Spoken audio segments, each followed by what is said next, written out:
नमस्कार मंडळी, साध्या सोप्या रेसिपीजमध्ये मी पूनम तुम्हाला आज दाखवते कारल्याची भाजी किंवा अगदी साध्या सोप्या पद्धतीने कारल्याच्या चकत्या, मसाला कारली किंवा मग तुम्ही याला कारल्याचं भरीतसुद्धा म्हणू शकता।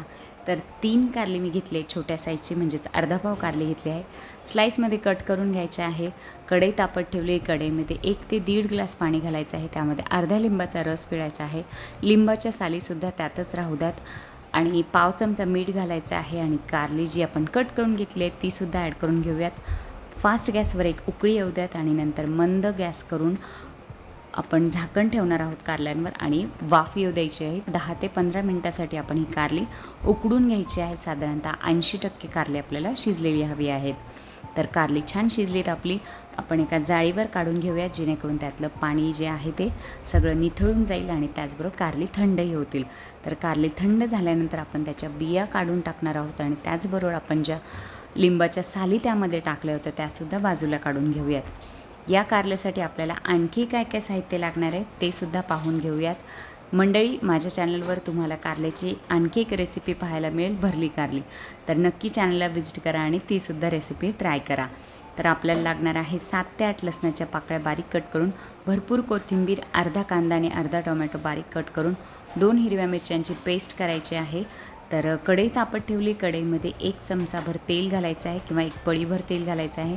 तेल छान तापलं की त्यामध्ये पाव चमचा मोहरी, पाव चमचा जिरे आणि चिमूटभर हिंग घालायचं आहे। सगळं छान तडतडलं की त्यामध्ये आपण बारीक कट केलेला लसूण, थोडीशी कढीपत्त्याची पानं आणि 2 हिरव्या मिरच्यांची पेस्ट करून घेतली मी, तीसुद्धा घालून घेऊयात। सगळं छान परतून घ्यायचं आहे आणि नंतर आपण त्यामध्ये बारीक कट केलेला कांदा आणि टोमॅटो घालून ते सुद्धा परतून घ्यायचं आहे।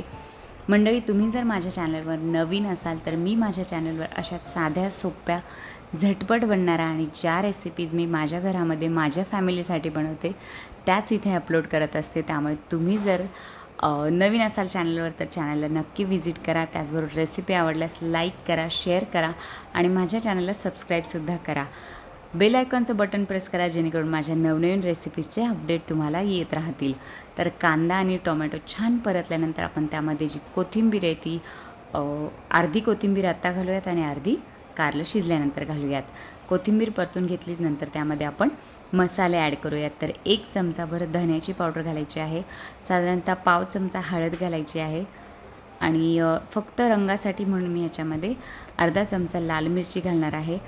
ऑप्शनली नाही घातली तरीसुद्धा चालेल आणि कारलं शिजताना आपण मीठ घातलं होतं त्यामुळे इथे बेताचंच मीठ घालायचं आहे आणि 1 मोठा चमचा भरून मी इथे गुळाची पावडर घालते आहे। तुम्ही गूळ बारीक कट करून तो चमचाभर घातला तरीसुद्धा चालू शकतं। तर सगळं छान परतून घ्यायचं आहे। नंतर त्यामध्ये कारलीसुद्धा ॲड करायची आहे। कारली ॲड केल्यानंतर परतून घ्यायचं आहे आणि त्यामध्ये जाडसर भाजलेल्या शेंगदाण्याचा कूट आपल्याला घालायचा आहे 1 मोठा चमचा भरून आणि परत एकदा सगळं छान मिक्स करून आपण वाफ घेतो आहे। तेलावरच वाफ येऊ द्यात 2 मिनिटासाठी आणि नंतर त्यामध्ये आपण 1 छोटी वाटी भरून पाणी घालणार आहोत। पाणी घालून आपण परत एकदा वाफ घेऊयात। जो गूळ घातलेला आहे आपण ह्याच्यामध्ये तो मेल्ट होऊ द्यायचा आणि मेल्ट झाल्यानंतर त्याचा थोडासा पाकसारखं झालं ना की काय होतं, कारल्यामध्ये सगळं छान मुरतो मसाला आणि नंतर मस्तपैकी आपली कारली जी आहे ती कडू नाही लागत आपल्याला।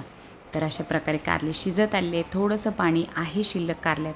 तर अशा वेळेला काय करायचं आहे, असं उलटण्याने कारल्याचे जे स्लाईस आहेत ते अर्धे अर्धे करून घ्यायचे आहेत जेणेकरून मसाला जो आहे तो कारल्यामध्ये मस्तपैकी मुरेल। सगळं छान परतून घ्यायचं आणि परत एकदा 3 ते 4 मिनिटासाठी मंद आचेवर वाफ घ्यायची आहे आणि भरपूर कोथिंबीर घालून आपण हे कारलं आता सर्व करून घेऊया। मंडळी, अगदी साधं सोप्या झटपट आणि त्याचबरोबर तेवढंच चवदार असं आपलं कारल्याचं भरीत किंवा कारल्याची भाजी तयार आहे। मंडळी, दुपारच्या जेवणामध्ये सुक्की भाजी म्हणून हा बेस्ट ऑप्शन आहे किंवा टिफिनमध्ये द्यायचं आहे तरीसुद्धा चालू शकतं। साधा वरण भाताचा बेत आहे तर अशा वेळी तोंडी लावण्यासाठी सुद्धा हे मस्त आहे कारलं।